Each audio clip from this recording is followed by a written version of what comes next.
கட்டபொம்மரோ மன்னர் கட்டபொம்மரோ கட்டளையிட்டால் படைக்கு மக்கள் வர வேண்டும், அரசு ஆணை, அரசனின் உத்தரவு. ஆனால் தீரன் சின்னமலையார் மன்னனா இல்லை, இல்லை.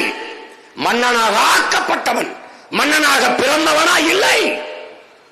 சாதாரண உழவர் குடியிலே ஒருவனாக பிறந்த மகன், எளிய மகன், ஒரு பாட்டாளி வர்க்கத்தின் மகன், ஒரு பாமரன், ஒரு எளிய குடும்பத்தில் பிறந்த மகன்.